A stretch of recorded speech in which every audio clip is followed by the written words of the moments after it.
In the new millennia, we are reminded that we are not free from the ghosts of the past. Instead, they are more prevalent now than they ever were before. Adding in the societal repression and the moral rot beneath it, it's a hotbed for Gothic storytelling. The changing of the guard comes into question. While the new world is born, the old guard does its best to stay in control, leading the horrors we can all relate to today. In today's video, we'll look back at these films that cover these themes and more. So now it's time for the 2000s to show us their best Gothic horror films. Enjoy. Did I kill some of your people, Murnau? I can't remember. Ever wanted to see how one of silent cinema's finest films was made? Well, this film gets half of it right. F.W. Murnau, played by John Malkovich, struggles to make his silent classic, Nosferatu, in Eastern Europe. Albin, a native has wandered into my frame! Obsessed with making the perfect vampire film, the director hires a real-life vampire, Max Schreck, played by character actor Willem Dafoe. As members of the film's cast and crew are picked off by Schreck, Murnau races to finish his film and cements his status as one of the greatest film auteurs of his time. Shadow of a Vampire blends fact and fiction in this multi-genre layered film.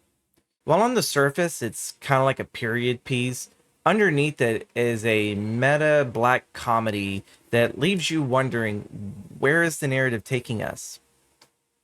Overall, it's a fun watch and one of the rare instances of a Gothic horror film that makes you laugh compared to the other films on our list. Don't go in thinking that this film is a biography by any stretch of the imagination. It's only speculative fiction for entertainment purposes. While many films of its decade try to recreate the incredible twists from M. Night Shyamalan's The Sixth Sense, the other's ending leaves us with our jaws dropped in a twist not many could have guessed. Set in a remote country house in Jersey, Grace awaits her husband's return from the war, while taking care of her two children who suffer from a rare photosensitivity disease. When her eldest child begins communicating with spirits, Grace believes what is nonsense caused by the newly hired servants, until she too begins sensing that they're not alone. The Other feels more like a homage to other Gothic horror classics, like Robert Wise's The Haunting of Hill House and Jack Clayton's The Innocents. A slow burn, moody drama where our characters struggle to get through the endless foggy days, only to be tormented at night by the perceived spirits that haunt them. ¿Quién eres? ¿Vives aquí abajo? Guillermo del Toro makes it onto another one of our lists in this series with his third feature film, The Devil's Backbone. Set in the final years of the Spanish Civil War, Carlos is left at an orphanage and at the mercy of the other orphans and the caretaker. What follows is the unraveling of secrets hidden in the orphanage, of the facility funding the rebels, and a child spirit looking for justice for his own death. While the owners of the orphanage battle it out over how they're going to support the children while their funds shift to the rebellion, Jacinto is plotting the big heist. Carlos is stuck in the middle with his friends, forced to grow up if they wish to survive the hell that is to come. When Carlos and the other boys flee the orphanage, we get a look back at the doctor waiting at the door. Where Santi was a warning for the children, the good doctor stays behind as a protective spirit. It's very melancholy in its ending.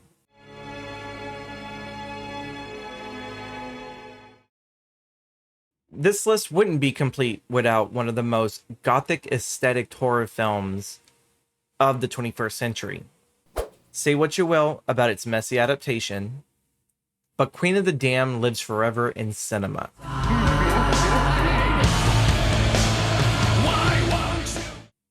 The vampire Lestat returns in this loose sequel to the 1994 Interview with a Vampire, and reinvents himself as a rock star, breaking all the sacred rules of being a vampire. Lestat's music awakens Akasha, the queen of all vampires. So how does this messy adaptation make its way on our list? After sifting through the mess of the plot, we are given a monstrous mashup of the Vampire Chronicle novels the vampire Lestat, which is episodic and focuses on Lestat's upbringing as a vampire. Fast forward to the third book in the series, Queen of the Damned, where the majority of the film's second half takes place. It's messy, but put together well enough that it doesn't really drag. It's a very go, go, go kind of gothic horror film, if you can call it that. The lasting legacy of Queen of the Damned is rooted in the Queen herself, played by Princess of R&B, Aaliyah. Her performance stands out among the other stars. A sorta Norma Desmond character where she's living in a world that has moved on without her, but that doesn't stop Akasha from ruling the world. We can't move along without mentioning the soundtrack of Queen of the Damned.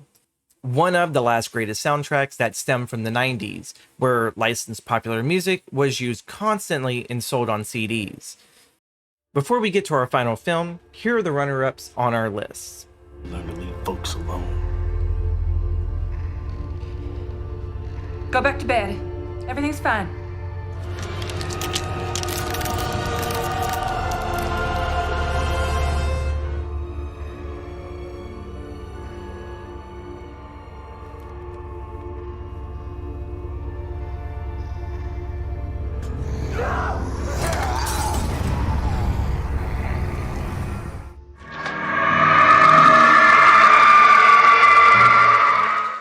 We wrap up our list with this Guillermo del Toro produced chiller. Sometimes nostalgia can be deadly. Laura and her husband Carlos move into an orphanage with their adopted son Simon. There are plans to begin a happy family while reopening the orphanage for the sick and disabled children goes awry when Simon goes missing and is presumed dead. The spirits of the deceased orphans from Laura's childhood revisit her in hopes to help the grief-stricken mother find her child, as well as unveil the sinister, hidden secret within the walls of said orphanage. The Orphanage is a modern classic not just in its genre, but in both Spanish and Mexican cinema. The performance from Belén Rueda, from cheerful to grieving mother, is reminiscent of George C. Scott's performance in The Changeling, and you root for her through the entirety of the film to save Simone, as well as help her childhood friends move on from their troubled past. If anything, this film showcases what is to come in the 2010s and onward, with horror films taking more of a psychological and supernatural approach to their stories. And no, I'm not saying that this was a gateway to A24 film horror by any chance, but you see the shades of that and more in future films. The modern horror film will take away from Gothic horror in this decade a very modernistic style, with grief being the key factor. What did you think of our picks? Did any of your favorites make the list?